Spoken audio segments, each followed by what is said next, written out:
Hi, everybody. My name is Jennifer Wilson, and I am the Director of Programming and Advocacy with New England Museum Association. And I am joined by my colleagues, Kayla Coleman and Heather Riggs from NEMA.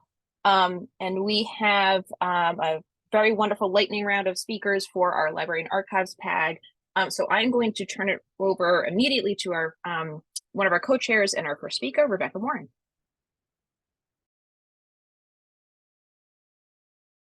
Great. Hi, everyone. So glad you could make it to this session. Is there any other intro that you would like to do on behalf of NEMA, Jen? Or, okay, we're good to go. Great. So I also, before I jump into my presentation, I wanted to just thank on behalf of the Library and Archives PAG, thank the presenters here for being willing to come to share their insights into advocacy with us today. It's been a pleasure working with all of you putting this together. So thank you so much. And Amy, thank you for being my fearless co-chair here for the Library and Archives PAG. So I'm going to jump in and share my screen. Second.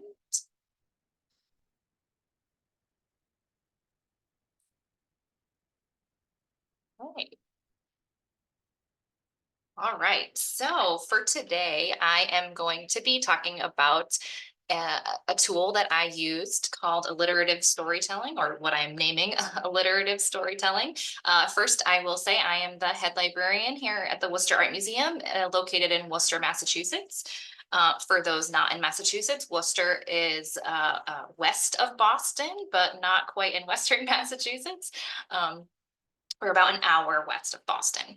So I'm going to be talking about alliterative storytelling, which I used during a campaign that I led to construct a new library here at the Worcester Art Museum.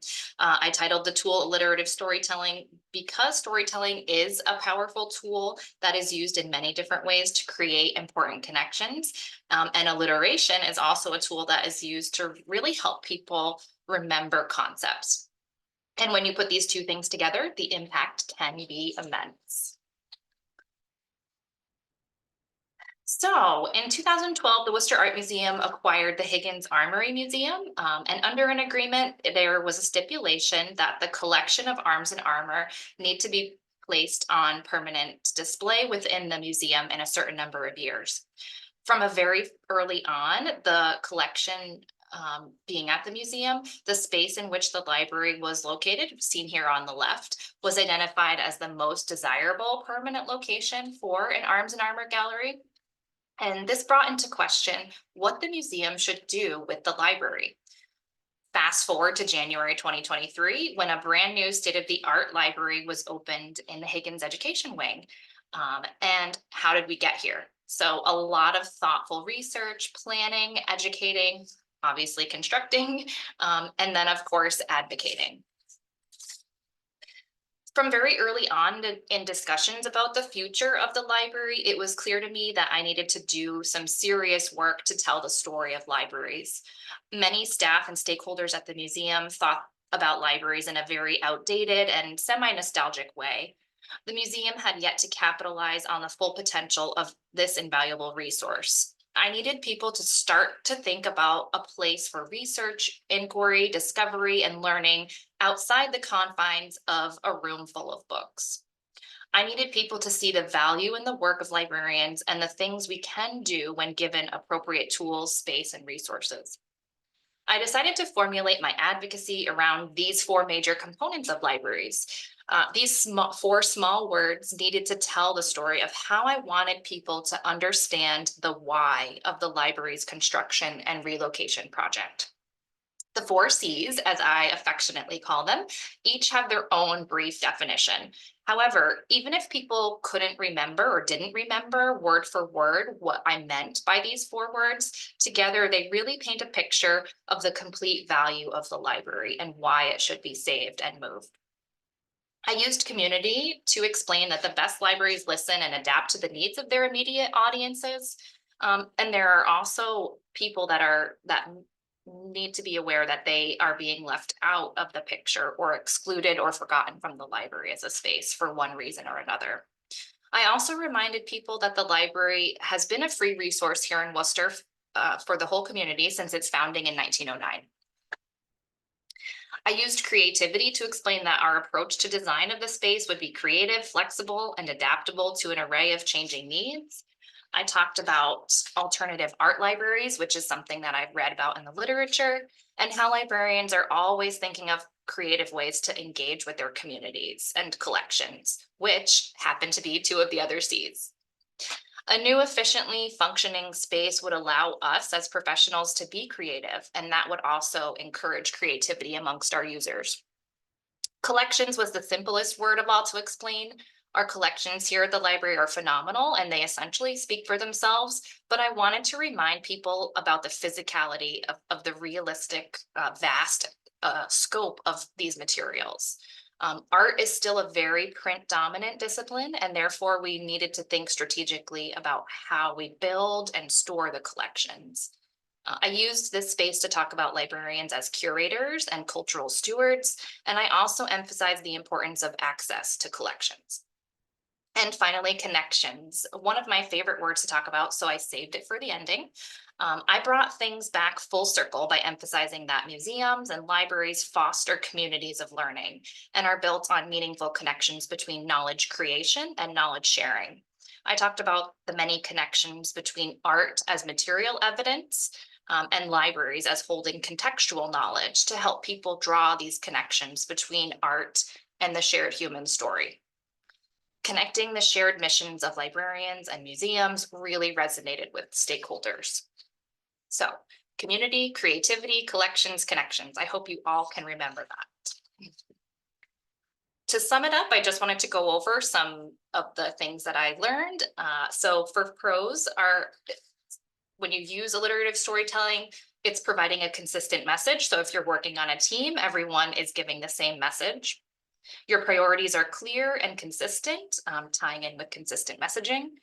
You can make decisions surrounding your defined mission or goal, so they're guiding principles during a design process. And memorable. Alliteration really makes your story easy to remember. And then a couple things that I observed after using this tool, it would have been really helpful to get buy-in from our marketing and communications department so that they could have helped me make this a little bit bigger with branding or any sort of suggestions, colors, anywhere that we could have used the 4Cs. And then possibly adding examples. So I wish that I added some concrete examples to each one of these Cs so that people could actually have a tangible thing to kind of take away. Other than that, it was a great tool. And I look forward to hearing your questions later on.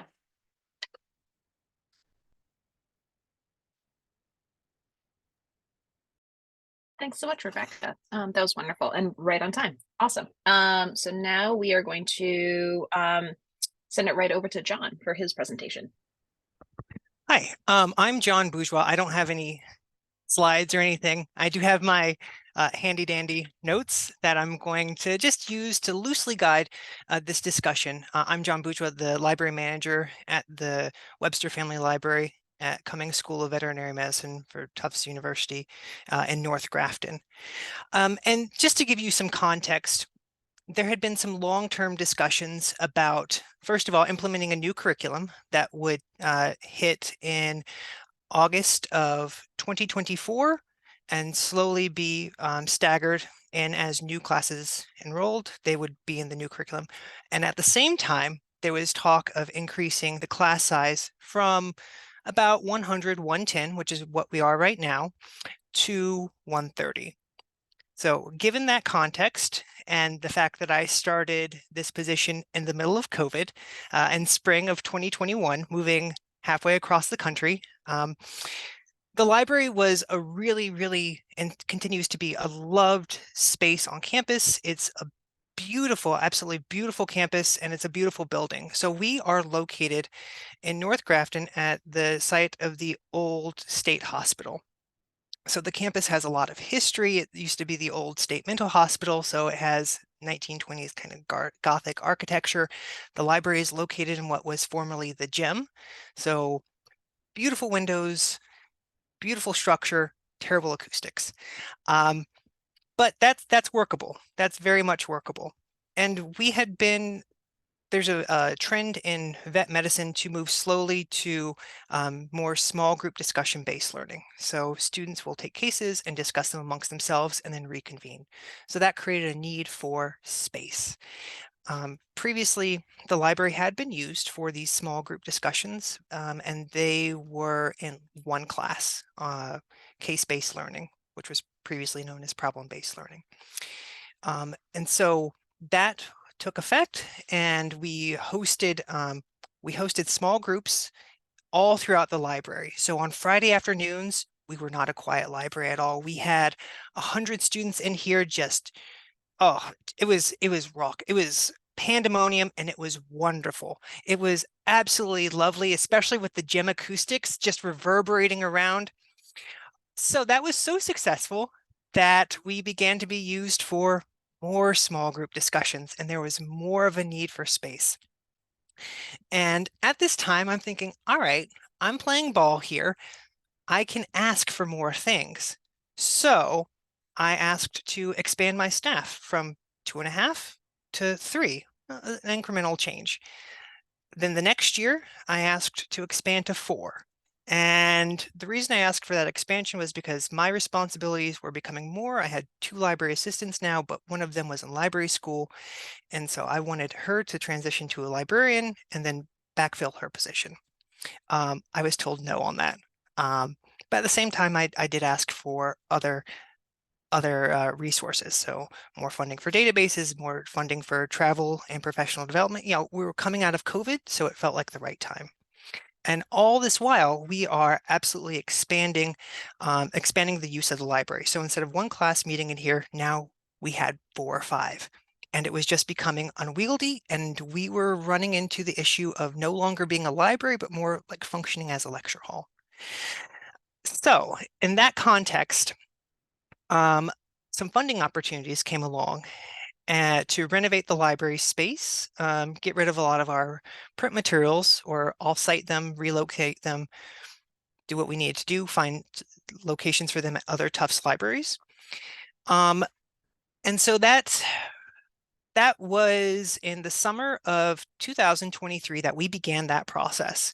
We began clearing our shelves. The library staff did a lot of prep work to make those renovations possible, and with the expectation that the library space would be usable come fall of 2023.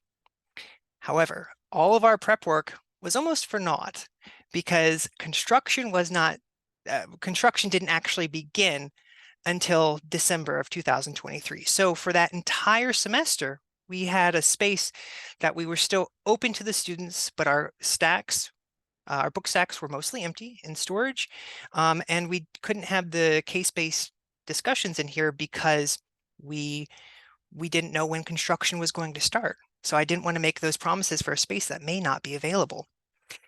And then we finally are told, oh, construction's going to begin in the library 1 week before finals. No.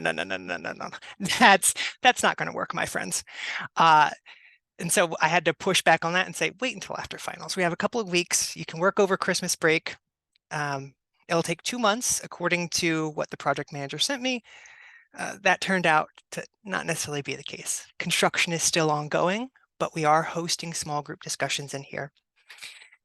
And I had assurances, that librarian that you requested, that's going to be coming shortly. I didn't have it in writing, so that's one lesson. Get those assurances in writing, at least an email documentation somewhere. And so now we are in the spring of 2024. We are hosting these small group discussions, and we're beginning to get books back on the stacks, but we have a little bit of an issue.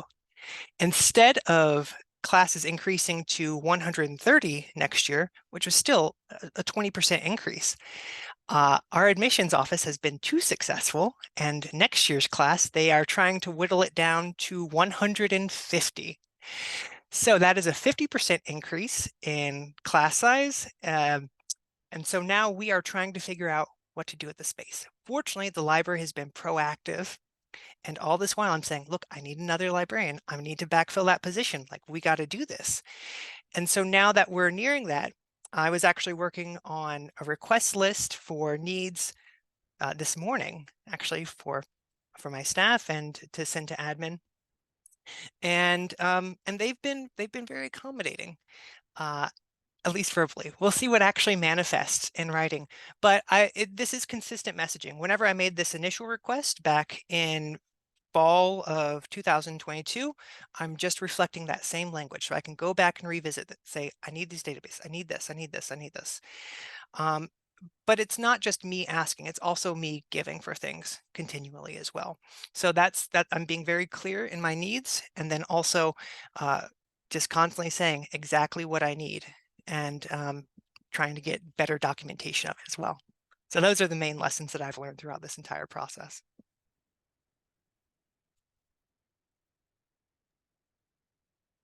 That was wonderful. Thanks so much, John. So now we are going to turn it over to our first of two Joes. So Joe Millay is going to talk about the long game.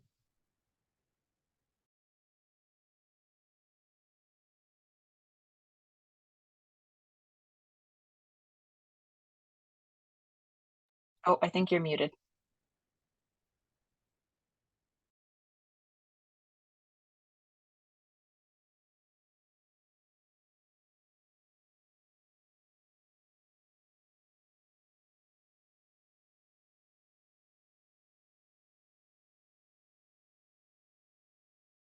Can you hear me now? Can you hear me now? This is my very first time using Zoom, so forgive me.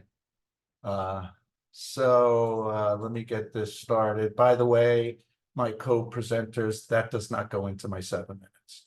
Can everybody see that? Yes? Are we not sharing a screen? We don't see it on our end, no. Do you see that? Because Nope. Did you hit the share screen button at the bottom? Oh, again, first time, I share. Where are you? Here we go. Can you see it now? Yeah. Wonderful. Oh, terrific. Let me start. So you could see this, right? Yeah, great. All right, great. All right. So today I want to talk to you about how I use time to my advantage to get a special staff person, a special collections librarian. Above is a rendering of how the library looks today. Formed in 1643 and incorporated in 1653, Lancaster is the oldest town in Worcester County. The library was built in 1868 during tremendous difficult circumstances, yet the municipal resources were found to build Memorial Hall, considered the first Civil War memorial library in the country. Today, Lancaster serves a population of 8,000 residents, and the library is 20,000 square feet on 3 floors. There are only 5.5 full-time equivalents, and at times only 3 staff working. I say to folks that this library is one of the larger libraries in the Commonwealth, and of course people look incredulous. But if you look at it from the point of view of how much space, 3,600 square feet, each staff member has to cover on 3 floors, and sometimes much more than that, you could see that as in general, we are not really well resourced to even cover day-to-day operations. So the library manages thousands of volumes, hundreds of documents on the library's ground floor in the Constance V.R. Dexter Special Collections. The library holds dozens of samplers in the same space. Fine art and photography are all over the library, but most of it is in the 2nd floor in the museum. The same is true for museum and historical objects. Nevertheless, the museum holds over 800 objects, some made from wood, stone, metal, hide, or cloth. When I began working as the library director, town officials weren't really receptive to my proposals, which was a temporary setback. To a broad audience, I had to make the case that the library should be funded. This was a major event. But more importantly, I would suggest sharing the burden with other departments and empathizing with taxpayers' worries had a more significant impact. Over the next few years, I shifted my focus from the library to the broader issues facing the town. I strove to align my actions and decisions with these issues, demonstrating my commitment to the community. Ambassadorship was based on my actions and not my interests. I waited for an opportunity to strike, and then suddenly the stars aligned, and it happened. It was unexpected and downright exhilarating. It took over 20 years, and now I'm hiring the town's first full-time special collections, museum, and archives librarian. So in this case, my strategy was not just to open up just about immediate results, but about a long-term vision. It required patience, but I was confident it would yield the desired outcomes. My tactics were to build a good reputation with town officials and residents through external events and shared concerns. So in my mind, the definition of what I am saying there is I am not seeing the lens of what's going on based on the library. My interest and concern is void of the library because the public doesn't just think of the library. They think of the town. And the residents love it when town departments play nice together. So by assuming interests and responsibilities that don't immediately associate themselves to the library, more people began to see me act in a disinterested way with regards to the library. That built up tremendous credibility and strengthened my reputation in the community. Joe isn't just about the library. Joe is about the town of Lancaster. And with that, this is probably the most important thing to constantly evaluate. The political winds in any situation are going to change. And you have to adapt to maintain momentum.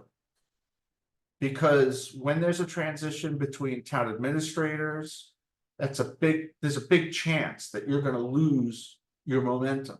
You have to make your vision as part of the greater towns and the town administrators' interests. So this might be politics, the most important thing to succeed. If you can't play politics, then it's really going to be difficult, at least in my case, to get anything done. So shared responsibility, a vision that goes beyond the library, help with things that don't affect the library directly is what worked here. And eventually the town came to me and said, hey, we know you have this stuff. We know that we have a great history. We'd like to invest in that history and try to build something special in Lancaster, a narrative that binds everybody to the town, not just through soccer games or through political issues, development, all those things. This history and these collections are the town's treasures. And again, this is being sold not about what the library is doing, but what is available to the town of Lancaster. I would argue to say that I even would go so far as to distance myself from praise if it was only on the library. I didn't want us to stick out as the department that was so special because everybody's working so hard. It's just that with other town departments, they're usually engaging with residents that aren't happy. They're paying for their taxes. They're having to apply for development and having to deal with difficulty with the town planner and the building inspector. Only people don't think about the DPW until something goes wrong and there's a water main break. People are only engaging with the police if something terrible is happening. And same thing is true with the fire department. So how can the library take credit for too much about how the community is receiving terrific services? So thank you for attending. I look forward to any questions. Thanks so much, Joe. That was great. All right, and now we're going to hand it over to Joe April. Hey guys, can y'all hear me okay? Great. All right. Let me pull up my screen and we will rock and roll. Okay, can you guys all see that? All right, let me just do this to start it and we're good to go. Okay, how many of you guys on this call, virtual show of hands, love fundraising? That would be 0. Let me tell you guys why you should love fundraising. So first of all, I'm Joe April. I'm the Director of Development up at Strawbery Bank Museum in Portsmouth, New Hampshire. Been there since 2017. And really, honestly excited about doing this session because one of the things that I find that's incredibly important is how to change a slide from one to the next, which I'm apparently not capable of doing. Hold on one second. Joe, everybody was going smoothly until you messed up my mojo. Why isn't this working? All right, let me try this again. I'm so sorry, you guys. My wife says the same thing, by the way, Joe, so you're in good company. All right, we're good.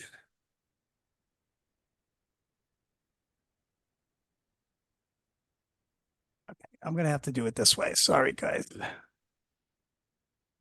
Okay, I'm just going to click on. So sorry about the left-hand side of the screen, but let me tell you why fundraising. And it was really interesting to hear the predecessors talk about some things that are going to be really important in what I'm going to go over, because we honestly didn't know what we were sort of going to talk about in detail, but what the 3 folks before me talked about, I think are really part of what I want to talk about. So to look at things from a fundraising standpoint, I've been at this a long time. There used to be things that were the truisms of fundraising, right?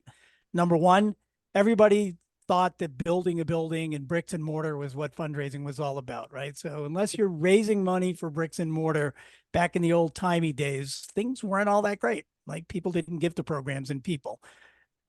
Back then, everybody wanted naming, right? You want a building name, you want a classroom name. That was more of an egocentric way of giving. And altruism was really important. It was, you seem like you have a great organization. You seem like you're doing good work. I don't know much about you, but here's $100,000 as long as you build something and put my name on it. And here's the most important thing. Back in the old timey days, the number one fundraiser for libraries, museums, colleges was always the president and CEO, regardless of who that person was, regardless of what their education and experience was within the mission. Everybody wanted to talk to the president. And then guess what happened? Good old COVID came along and just changed everything and really made a very interesting dynamic that those fundraising organizations that are doing well have adopted these 4 Ps. 1, donors now, and we found this at our campaign we did in Portsmouth, donors are more interested in programs. Bricks and mortar are fine, but programs are what get people excited.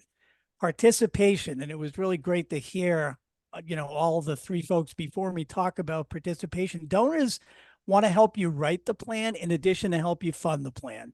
Back in the old time days, it would be, you seem like you're doing great. Here's X amount of money. Invite me to your cocktail reception so I can get a plaque. It's not like that anymore. Donors want to be intimately involved in what you're doing and what goes on behind the scenes. Partnerships. And Joe, you mentioned this, and you're absolutely right. Donors now see the value of their giving beyond the four walls of the institution that they're investing in. They want to know that what they're giving to is not just enhancing the museum, college, library, whatever it is. They want to see that their gift is enhancing the community that they're living in. So it's not about what the organization needs, it's what the value proposition is for the overall area. And people give to people. And what's so cool about that is the following. The world has changed. Guess who the big fundraisers are now? It isn't the CEO and the president. And I'm going to share what happened at Strawbery Bank in a moment. Are the president and CEO still important? Absolutely, they are. However, the rock stars of fundraising, at least from my perspective and what I've seen with my colleagues, are curators, librarians, historians, horticulturists. Those are the ones that are getting the big dollars. Those are the folks that are really leading the effort right now. And I asked at the beginning of the session, like, who loves to ask for money? Trust me, nobody does, right? Absolutely nobody, except for fundraisers.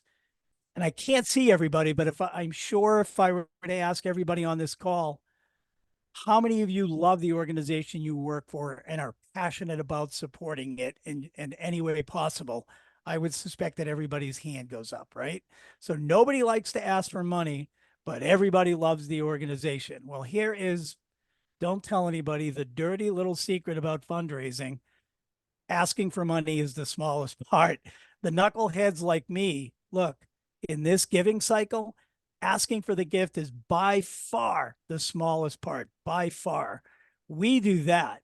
You do the rest. You help us identify the mission. You help identify donors, believe it or not. You inspire stakeholders. You inspire people to dream. You inspire the visions of the future. You inspire the needs. Fundraisers come in and they close the deal, and then we go away. And guess what? It's back to the mission experts, everybody on this call, to make sure that those donors that contributed to this project are happy with what they're seeing, that are still engaged, that are really excited about it. And again, this is just something that I've seen a lot of over the past 5 years. Our part is becoming smaller. Your part is being greater. So back in 2017, we did a campaign at Strawbery Bank called Building Community. And our idea was we were going to build buildings, right? And that isn't actually our building right here, but it sort of was going to look like that. We're going to build a big old preservation center. I mean, we were psyched, right? Like, we had plaques up and we had all these things that were going to happen. And guess what we found out? Nobody was interested in supporting a building. When we did a feasibility study, we found out that folks were not interested in putting money into bricks and mortar. What they wanted to do is invest in the mission experts in the organization. They want to invest in what you all do on a daily basis. They want to invest in your vision and your outcomes. Is a building important? Sure, but you have to articulate what that building is going to allow you as the experts to do. So when we went into the campaign, our idea was bricks and mortar. We came out of the campaign, and I share the number because it was amazing to see. We ended up on a goal of 13 million, raising 25.2 million. And almost all of it was in programs like this. We doubled our endowment. We had donors invest in the visitor experience. We invested in our environmental issues related to sea level rise. This is the building we're restoring. People were interested to see that we had to lift it off the ground to mitigate the water in the basement. And they wanted to fund the programs and the people that were doing that, not so much the bricks and the mortar. So all of this points to some real important things that I think show how you are the fundraisers of the future. And this is what I would do. Offer your donors, offer your president, offer your CEO the ability to see what you do on a daily basis. Lift the curtain and show people how the sausage is made, because that inspires donors. Monetize what you do. This is extremely important. Tell people what you do on a daily basis and how much money it costs to be able to go out and identify collections and restore collections or build your library up. Put a money to that and include the time and your effort and your experience in that dollar amount. All of us have people. Our archaeologist at Strawbery Bank, 30 seconds, Jen. Our archaeologist at Strawbery Bank has volunteers, right? I just happened to walk in one day when the room was full of volunteers. They are their mission champions. Guess what? Those all volunteers love Alex, our archaeologist, and therefore love Strawbery Bank. If I didn't get to hang out with Alex, I never would have met her volunteers, and we never would have been able to have those volunteers become donors. When you have champions that believe in what you do to the very core of their being, share those champions with your trusted fundraisers or your leadership team. Last couple things, talk endowment. One of the most incredible things that happened in this campaign is we had 2 donors that saw the value of the person they wanted to invest in. So they put, and it's a lot of money, they put $2 to $2.5 million into a fund to endow that position.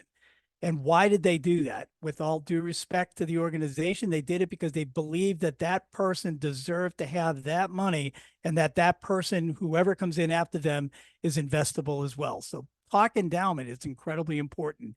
Side note, don't forget to talk to your finance people. They kind of like money in, money out, and endowment scares them.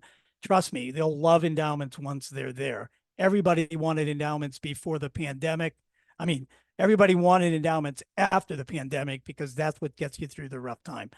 Last thing, and then I'll stop, is get outside your comfort zone. Honestly, you don't need to ask for money. There are knuckleheads at your organization like me that'll put the pieces together. You guys talk about what you do, how you change lives, why librarians are important, why libraries are important, and the mission. Get outside your comfort zone, sit down with your fundraisers. They will put the pieces together. Fundraisers need you more now than ever. We can't raise money without your magic and your vision. And that, my friends, is all I have. That was wonderful. Thanks so much. And very comprehensive in like 7 minutes. And then last but not least, I'm going to hand it over to the incomparable Kayla Coleman, who's going to give us up. Don't roll your eyes, Kayla. The incomparable Kayla Coleman, who's going to give us an advocacy update. These are some hard acts to follow. Thank you all for sharing all of the information you did. It was very valuable. And I definitely plan to go back and rewatch this because there's so much valuable information in it. And this is timely because everything that all of our panelists discussed today needs investment and needs resources. And what NEMA does in terms of advocacy on the state and the federal level is make sure that those resources are coming into your respective states. I also think it's very, very important to mention that all of these people have, resources that they're looking for libraries. IMLS exists to fund libraries and cultural institutions. So I just wanted to make sure I made that connection because that's really important as well. In terms of an update for advocacy and what it's looking like for our region and beyond, we are always going to need money. And that is always going to be our goal, is to make sure that those with the power to make those decisions are hearing what we need, not only just as a region, but what our individual states need and how I can help meet those needs. So that's what, when we have these kind of panels and things like that, I'm always listening. I'm constantly taking notes. It's like the running joke with myself that I'm always writing something down. I've been taking notes the whole time because all of this information always comes back. And when I get the opportunity to have the ear of people who can make a difference, I share the information that you all share with me. I don't know if you all have been paying attention to your emails, but I'm sure you've seen the increase in the earmarks that have been popping up. That is going to continue. And I do want to say that every time you receive one of those emails, it really is as urgent as the person who is sending it makes it out to be. earmarks tend to pop up. You don't know when they're coming, so you have to move on them with urgency. And as we learned when we were in DC for Advocacy Day, the budgets are not where we want them to be.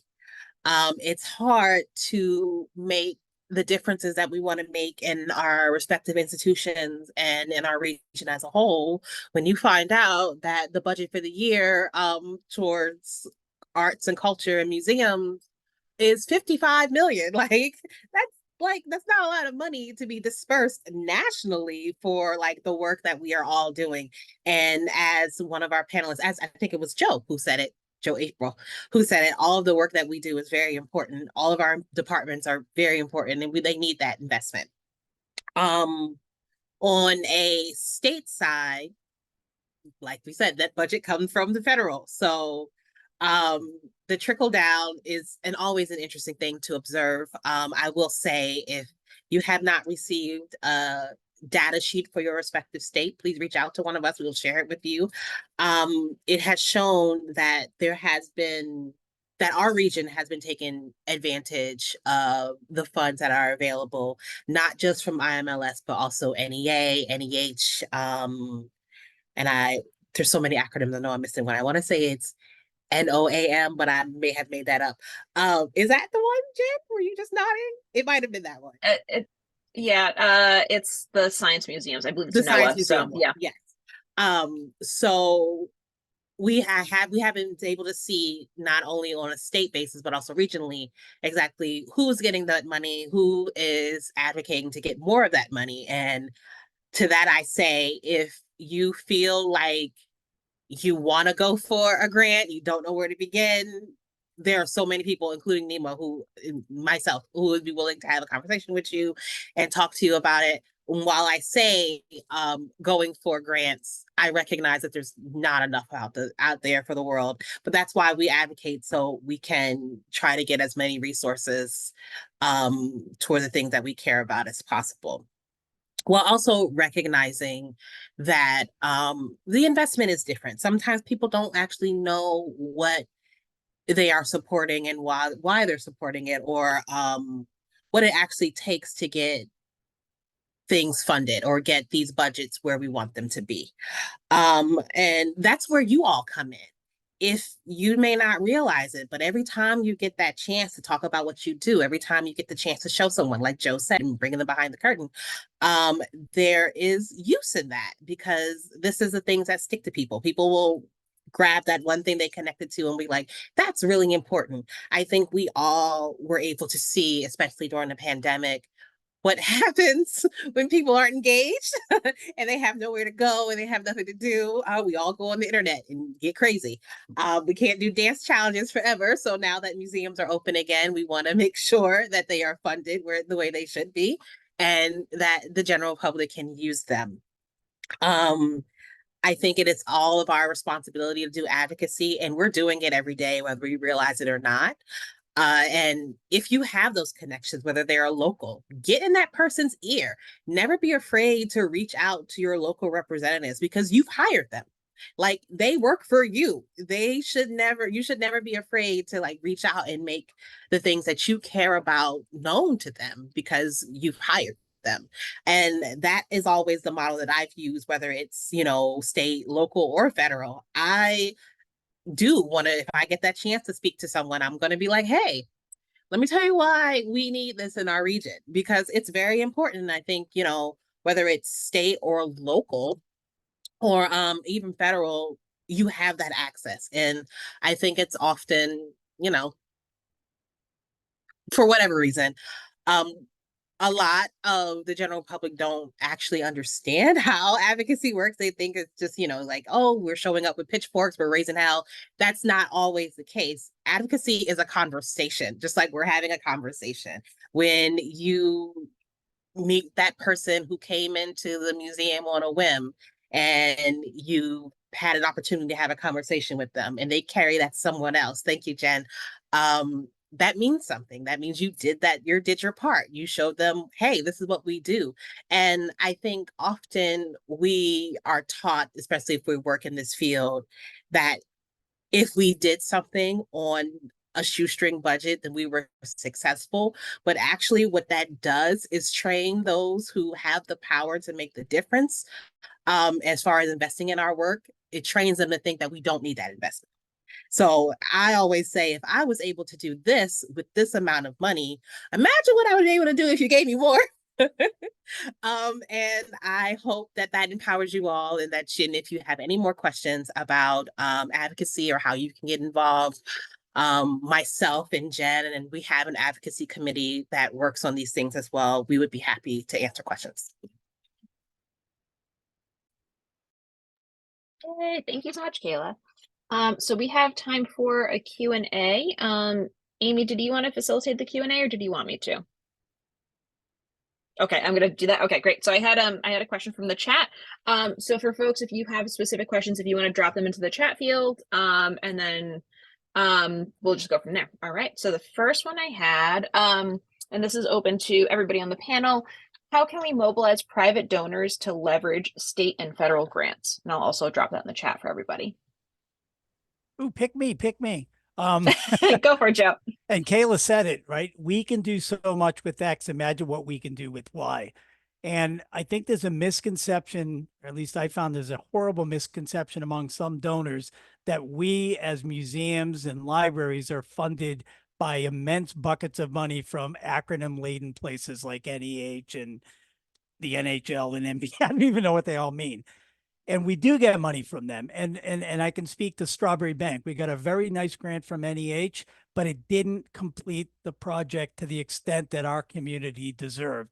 So leveraging private donors by saying, yes, the federal government has given us X, our needs are Y, matching dollars will allow us to fill that gap. And I'll tell you, donors, private donors love that, because they see that the diversification of giving isn't overly reliant on one area, and it's a public-private partnership, and it's a matching opportunity.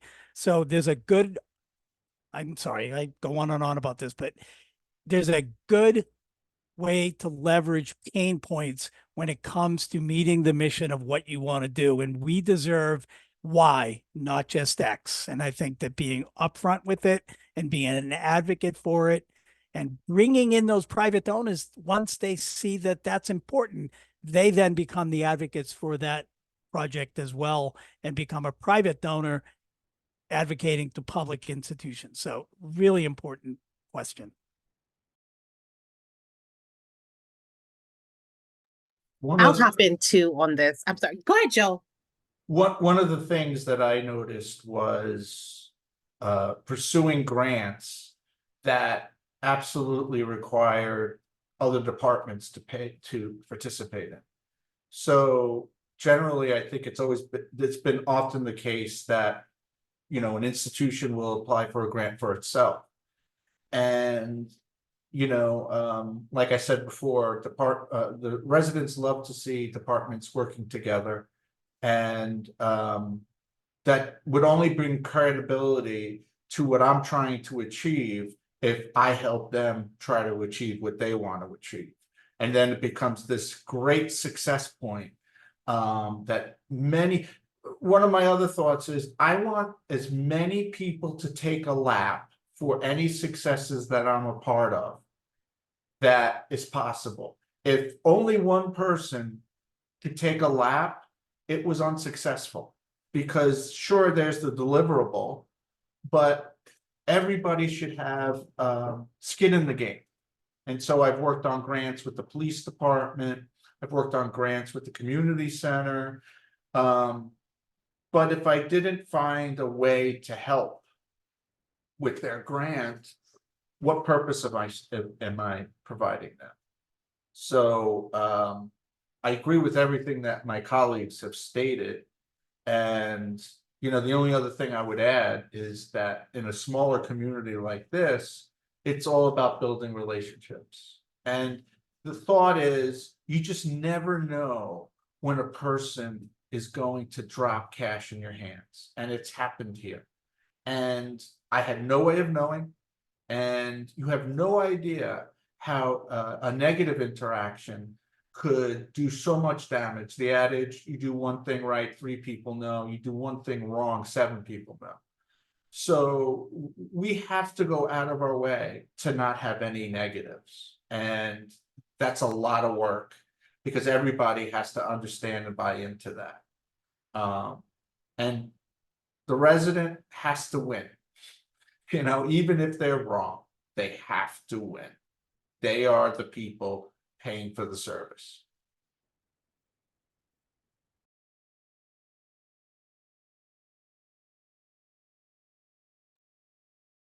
Kayla, did you want to add in? You're good. Okay, great. So I dropped a note in the chat field. Feel free to drop any questions there. I do have another one that came in. And this is for anybody and everybody as well. Any advice when upper management does not agree with your push for advocacy? I think we've all experienced something like that can feel a little daunting. So any advice for keeping the morale up? Yeah, play on the heartstrings, right? So see what they care about. Like, okay, so for example, whenever I pushed for a librarian and then to backfill that position, it was like, that's too much too soon. We've already given you some. Okay, well, look, I'm building on this growth, right? Like we are doing more events, we're having more people in here. You can't just have a space that's not managed, because then it becomes almost the tragedy of the commons, where if nobody takes ownership of that space, especially like this neutral space that the library becomes, then people try to claim it as their own or do things to it that aren't necessarily in the interest of the collective good. So it's figuring out where the administration sees the library dovetailing in with their long-term goals. Now, my local administration may not put as much emphasis on the collections. That's fine. We can host groups in here, but so long as we stay this space, like what is a library at that point? I don't want to become a lecture hall, but if we become this collaborative space that we have students in occasionally, they become familiar with us, they use it over time. So figuring out what they see as the goal, what I see as the goal, and then figuring out how we can work together on that. Yeah. So one thought I had, that's a great question, whoever came up with that. Here, is anybody on this call a president and CEO besides Kayla? Because what I'm going to say might get some people mad, but too bad. Board members, this is amazing. Find somebody that is a champion of your particular area. And we did this at Strawbery Bank. Prior to doing this, everybody on our board were white middle-aged bankers. I'm being very honest. Why? Because they tended to have money. Did they reflect our community? Absolutely not.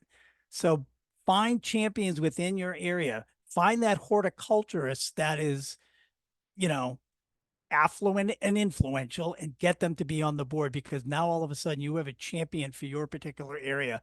Find somebody that supports your library and that part of the museum and advocate for that person to be on the board, because then you've got an advocate at every single board meeting. You've got somebody that's going to be playing inside baseball and communicating with the folks on the board about the intricacies of your particular area.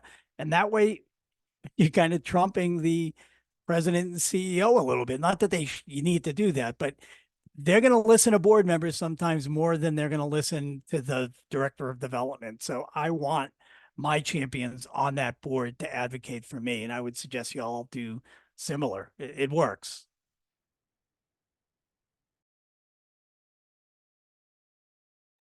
And Rebecca, you have Yeah. your hand raised. Go for it.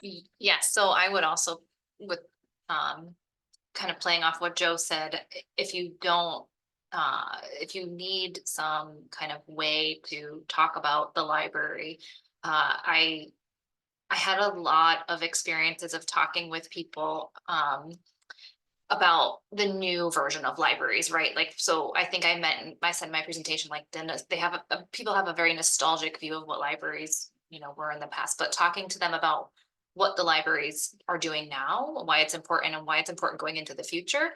I think that's where people are like, not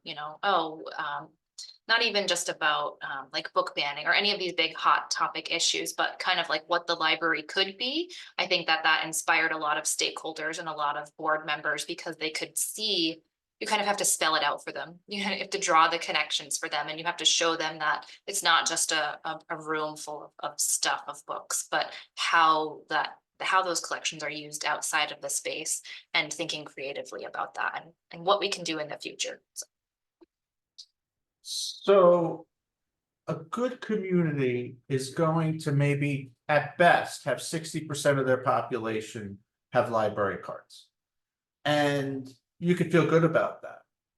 Maybe a little bit more than 60%, but 40% don't is huge. Like, you could never think that we have enough. And you say, of course not. But that's where the real work is, because those people have no association with the library. And so the narrative has to make them feel that, in spite of the fact, they love the library for other reasons, because of its stature in the community. I also want to draw one of the most influential reports I ever read from Pew was something they did in 2015, I think it was, and it was measuring the attitudes people had towards public libraries. And one of the biggest tells in it was, and I'm just using numbers that I don't know what the exact numbers were, that 70% of people in communities use and love their library.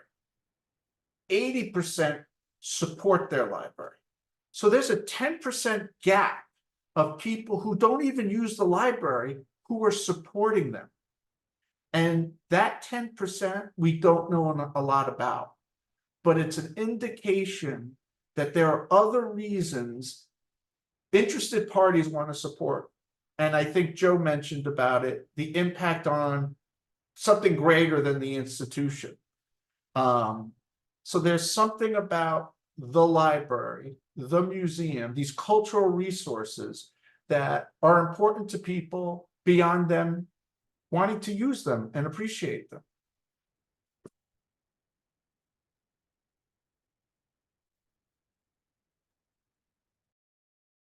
That's great. So I want to do a quick time check-in. So we have about 1 o'clock. So this session was scheduled for 90 minutes. So if you have to duck off because you're running to another meeting or lunch hour's up, that's perfectly okay. But we're going to go for just a little bit longer because I do have a couple more questions. But I just want to acknowledge time for everybody. So I'll drop this next question in the public chat. Thanks, Cynthia, for joining us. Should I fund staffing by any means necessary, or rely on municipal or other authority appropriation?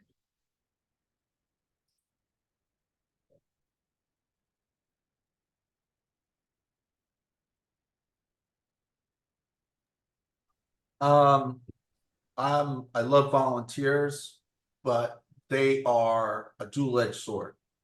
On the one hand, you want your volunteers so that you could say to an authority who says, well, why can't a volunteer do that? And you could say, I already have volunteers doing stuff and it's not enough. You take that question off the table.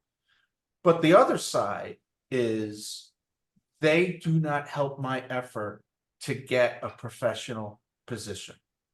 In fact, people start to diminish the value of something if the work is for free. You know, I've had times when people have said, why don't you get the Girl Scouts to do it? Or there must be a program in the high school that can help you with that. And that's not a way to build an organization. And you need them, you want them, but they can't replace experts, people who know what they're doing. And to Joe's point too, when I go to the town and say, we had this many volunteer hours, I put a minimum wage number to that. And there's value there. That is something the town isn't paying for. So again, it's something you got to handle with care because of its dual nature. I'll jump in on this one. In a past life, as a public health researcher, and I couldn't cut it because the idea of living on soft money grant funding just gnawed at my gut. Like I could not make a family. Like they're just so the uncertainty and instability of that was just difficult to handle. It wasn't everything that goes on in public health, but it was more the funding mechanism. So if that is the model that you have to go with, that you choose to go with, then there are very hard conversations that have to be had up front, because grant funding is so ephemeral, and then to people not valuing work. I have I do have a library assistant right now who has a library degree, has not been promoted to that level, and has taken on some librarian projects. Well, I worry a little bit that while we're demonstrating her value, that there's also a risk of, well, she's got the professional degree, we're not paying her the professional salary, why bother? So I very much echo that sentiment about she's not a volunteer, but still people not being properly valued for the work that they are doing. Go ahead, Joe. I was just gonna say, and I am a very typical person as a fundraiser. I had no idea what librarians did, curators did, horticulture. Don't assume the people that are out there representing you to funders know what you're doing, because that then promotes and I hate it, let's get some I kind of agree with you, Joe. Volunteers are great, but they're not the experts. You're the experts. And sometimes, and I mean this with all the love in my heart, and I ran into this at Strawbery Bank, there's almost an apologetic way that people that are in these incredibly important fields like yours talk about what they do. Nobody can do the museums, the libraries don't exist without you. You're not just a nice piece. You're the bedrock of the organization. And I think that people need to know that. And sometimes being grant funded almost makes you feel like you're not as important as those that are being funded in other ways, yet you can't run an organization without what you do. So don't be shy, and don't expect the knuckleheads like me to know what you do. You got to belly up to the table and tell them, this is what I do. This is why I do it. And here are the outcomes that are associated with what I do on a daily basis. And that makes people perk their ears up, because they see the essentialness of what you do. I think we have a responsibility to make sure we do everything we can to make sure staff are paid for what they do. And John, I'm right there with you. For a long time, I had entry-level positions, people willing to do more. I would never ask them to do more, but through their willingness and creative juices, they just kept on taking on more responsibility. I could have done nothing, right? Because look, I'm getting great value. But I went to the town and said, these people need to be regraded. They need more. And I made a case that they bought. And so now they're making a little more money. We just had a wage study in town, and we're finding we're behind the eight ball on a lot of the ways we pay. It's not a good look for organizations that are taking advantage of expertise. And I don't mean John or anybody's taking advantage. I mean, the public thinks of it that way. If you can get a librarian to work for minimum wage, why can't the Girl Scouts help you? Right? And it diminishes the value of what you do. I once worked in New York, and one of my colleagues said, the reason why librarians don't get more money is they don't ask for it because they're not confident they can get it. So that creates the cycle that the funders don't feel they have to give more, because librarians have weak unions, and they don't feel confident enough to say, no, I do something that requires a real expertise and you're not paying for it.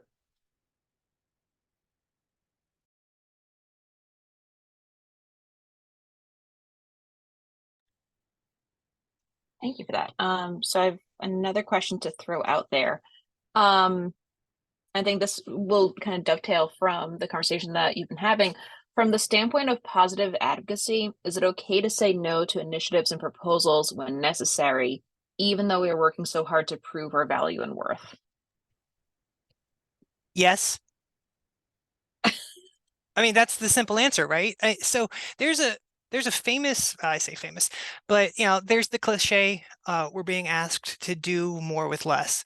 Well, there's a Louisiana governor who said, if you're always asked to do more with less, eventually you'll be able to do everything with nothing.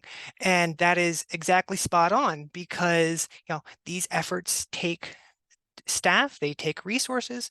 And so if this gets back to, is there a value in this? If my administration doesn't value the work that's being done, then we've got to cut back somewhere. And in fact, I think it's okay to say no, and I think it's okay to publicize saying no, and I think it's okay to publicize why you're saying no, because then you're flipping that pain point, right? You're reversing it to where, yes, we are doing this, and it's unfortunate for our users, but we are doing it because we don't have the funds, and this is why we don't have the funds. So then the onus no longer is on me as a library manager, it goes higher up the food chain. Now, there's also an adage that sewage rolls downhill. So will that come back to bite me? Yeah, absolutely.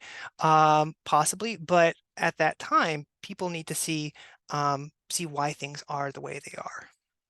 The only thing I'd add to that is saying no builds your authority, right? Because if you're beholden to say yes all the time, what authority do you have? Picking and choosing your yeses could be really beneficial. Saying no when you know it's not going to benefit, I just think strengthens your point of view, because you're the expert. You know how to run a department. You know all about your resources. These other people don't. And like John said, you'll make them understand why.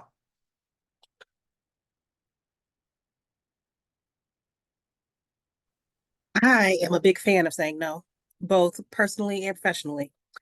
And no is a full sentence. You don't need to supplement it with anything else. No is a no. And I agree with what you all said in regard, especially John, in regards to what you said about setting value. I especially believe that because you set the tone for what you want, and if you accept scraps, and you'll continue to receive scraps. This is a personal hill I will die on. I think that you deserve to be treated like a human, and you deserve to, like, if your job isn't giving you the resources that you need to have, you need to figure out how to get those resources. It's like, I don't like for anyone to be complicit in their own, suffering or mistreatment. So I'm a big believer in no. And if you say no for like an initiative, it not being, whether it's not fully funded or it isn't sustainable, those are all very good reasons. Because then you get stuck in that cycle. You get stuck in the rabbit wheel of like hamster wheel and you get burnt out and you get resentful because you're like, I'm saying yes to things that for whatever reason, the reasoning doesn't even matter. I mean, don't say no just like if you're petty, like the pettiness isn't helpful. But like if you are saying no just like for like whatever reason that isn't petty and makes sense, go for it. Say no. No is good. Yeah, I definitely agree, Kayla. I would say that if you can't perform, this X, Y, and Z because of your capacity, you're just over your limit, you're not going to do it well, right? So if you're not going to do it well, then that continues to show people, stakeholders that if you don't perform well, they're not going to want to support you, right? And so the other thing that I always like think of in the back of my head is the institution is getting they're getting what they put.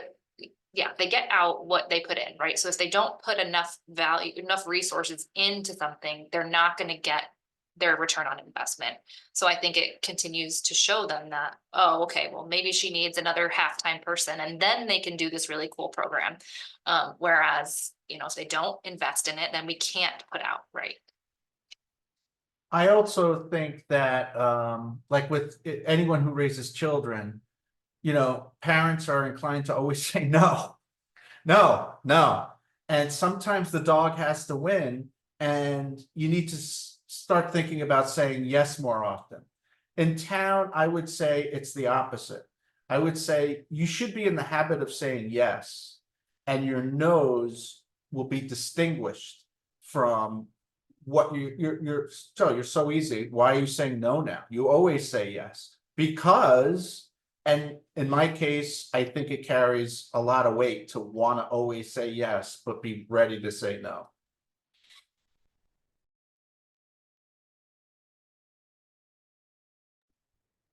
I think that's a really a powerful note to end that question on. Like Kayla said, I think that the power of no is so important and so crucial, and especially for people who are in public organizations and public facing and in nonprofits, there's always the expectation for us to always be ready and willing to bend over backwards. So that no really has to hold weight and authority. So I have a couple more questions, and again, for anybody who's out in the Zoom world, like feel free to drop your questions into the chat. When advocacy is ineffective, how do you realign your priorities? You don't. You just have to play the long game. And you have to adjust your expectations. You know, all of our things that we need funding for are immediate in our eyes. But if someone told you, I can give you exactly what you want in 10 years, well, maybe that changes the way you think about things. I need a building now, but I'll get it in 10 years. You can move on, right? So I think in very specific cases, it's required immediately. But with a longer point of view and through other development and reputation building, maybe we could be a little bit more patient and not give up on changing anything. Maybe it's just about reevaluating expectations.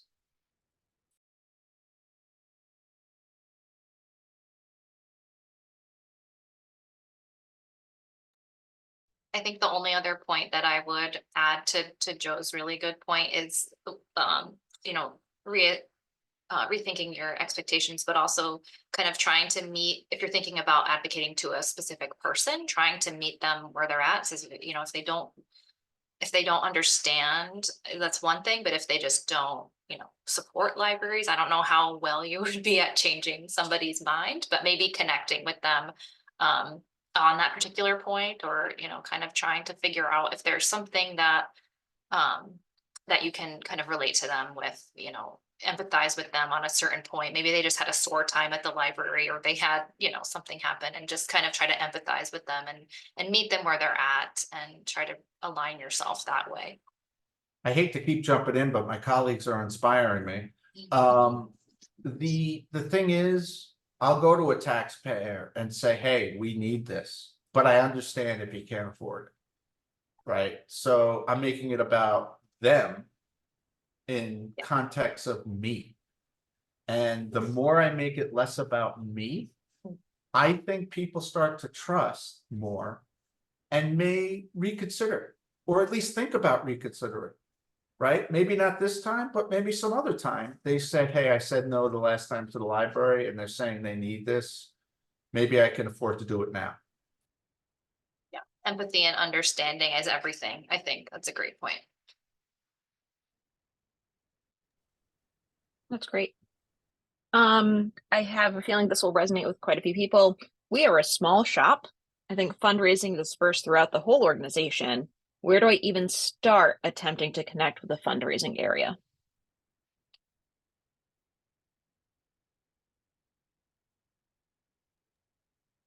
Don't be afraid of asking for help. And, in some cases, people know if I'm talking to them about something, I'm volunteering them. And generally they step up. And so volunteers have led fundraising efforts. So I'm not afraid of asking my board, giddy up, right? I have to run an operation. This is in your wheelhouse to raise revenue. And be clear that you said, I don't want to be part of this, because that gives those people ownership of the problem.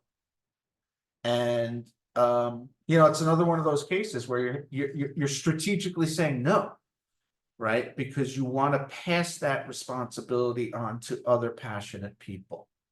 Now, that might be difficult if you're serving a small audience, but even in a very small audience, the Friends of the Thayer Memorial Library started 20 years ago by somebody who wanted to give and help the library raise funds. They're still going strong today. The director had nothing to do with it. So those are the people that you need to volunteer in a very careful way.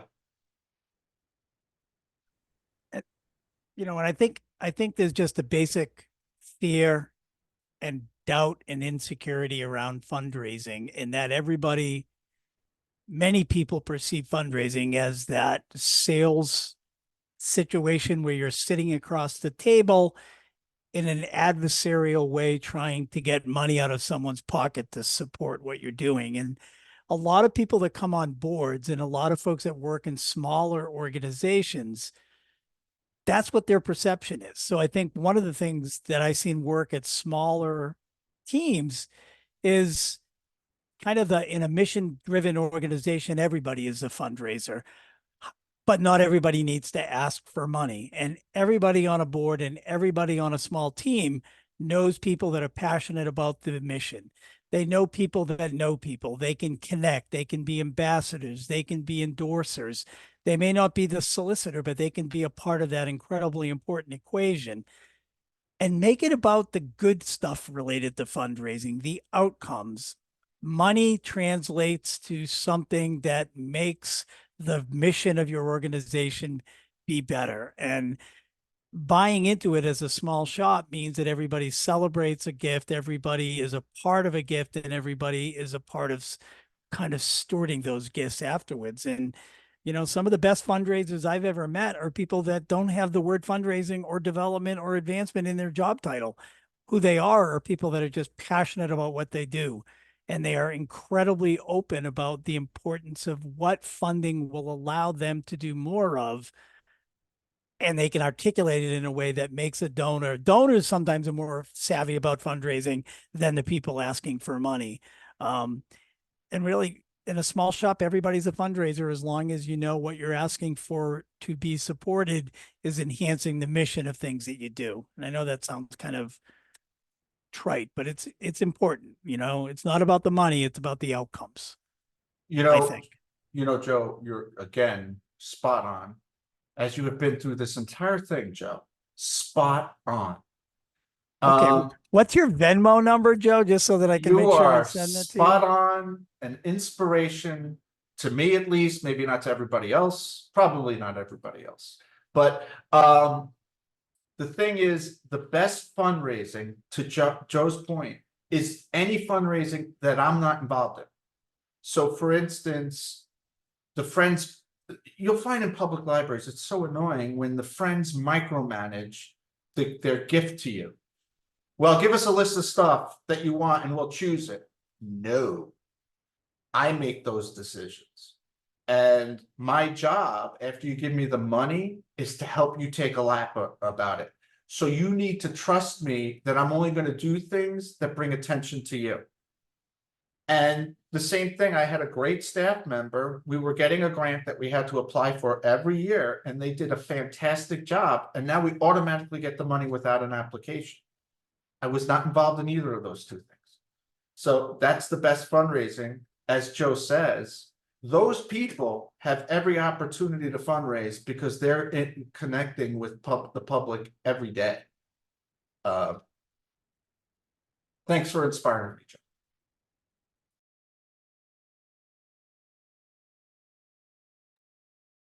I love seeing camaraderie like that. In planning for this, we were talking about this could possibly segue into the Joe and Joe show. Just if anybody's interested in seeing that in the future, just send me an email. You know, if we could endorse that, that could be a thing. Just putting that out there. All right. And I have one last question that I'm going to amend a little bit. How do you all stay positive? Advocacy and fundraising, and that's hard work. How do you stay positive? Hey, Joe, would you answer that, please? Sure, Joe. You know, I've heard the word no a lot. Often it's just not now or not the way that it's presented. And I think, you know, for every yes, there's 5 or 6. Nah, I don't think so. I don't. Here's what I don't know. Here's what I do. I work in a museum. I sit in my office, I talk on the phone, I go meet with people. When I feel that what I'm doing isn't advancing what I think it should, I get off my butt, I walk over and I go to a classroom that's teaching something like history within reach. And I look where the magic is made. Again, the president and CEO is not there. There are no board members. Who's there? It's you guys interacting with the public. So it's almost like we do this because we believe in what we do, and what we do is really what sparks our passion. How do you stay positive? I remind myself why we do what we do and why we're not selling cars. We're trying to change lives. And I go and I just immerse myself in the mission. Same with you guys, right? I mean, fundraising is hard. Advocacy is hard. If it was easy, everybody would do it and there wouldn't be any needs out there. I do this. I remind myself on a daily basis why I do what I do by going out and throwing myself in the under the wheels of our mission, and that keeps me positive. And last thing, when you get a victory, celebrate the crap out of it, right? Enjoy it because it's important and it makes a difference. And when you get a no, hey, it's not about you, it's about something else. It's about money or the timing of it. But just keep reminding ourselves what we do, right? We could go work. Librarians, you guys could work any place, right? Because you're great at research, you're great at connecting people, and you're great at finding answers. Those are skill sets that we should be hired by anybody, but you chose to do what you do because you believe in what you do, and reminding yourself of that every day is hugely important. And for those of us that do fundraising, we need to feed off of your passion. So let's collectively come together and take advantage of groups like this, right? I mean, it's huge. That was terrific, Joe. The only thing I would add is have a short memory. Don't hang on to the nose. Just go beyond the nose. If you hang on to the nose, you get discouraged. So everything Joe said is absolutely true. Vocation is what's got to get you through it, but don't take it personally and don't hang on to the nose.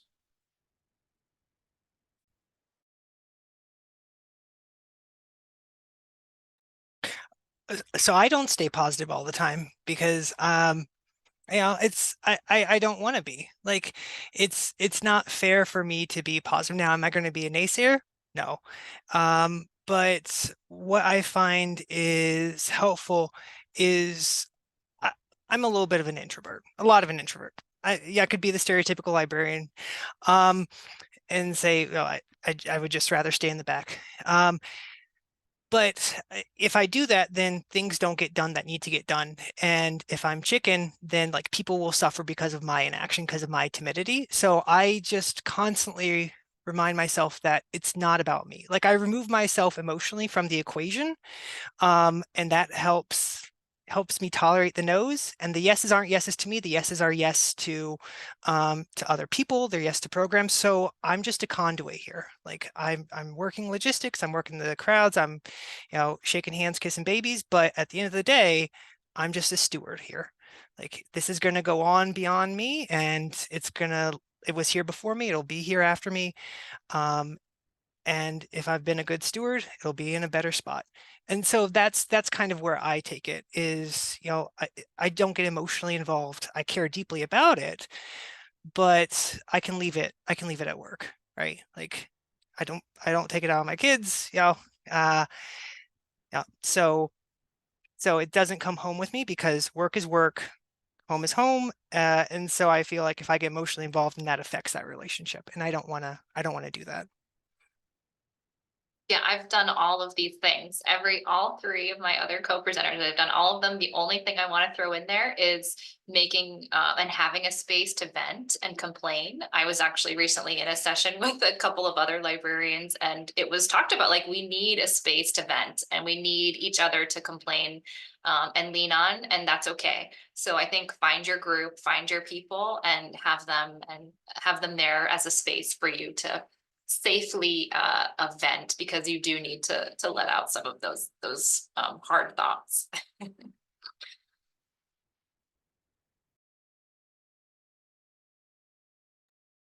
That's great. Thank you all so much for all of this. So we are just at like the 1:30 mark, so we came in right on time. Thanks everybody for that. And nobody else dropped any questions in the chat, so we are good to go. I want to say a special thank you to all of our presenters, all of our speakers today. It's been a pleasure working with you. These have been some of my favorite conversations to have leading up to today's event. And I want to thank everybody for attending and joining us for this last hour and a half. We did record this session, so we will load it to Zoom and send it out to everybody. And if you have any questions whatsoever, feel free to send them to Nima and I can send them on to our PAG chairs. But thanks so much, everybody. I appreciate it greatly.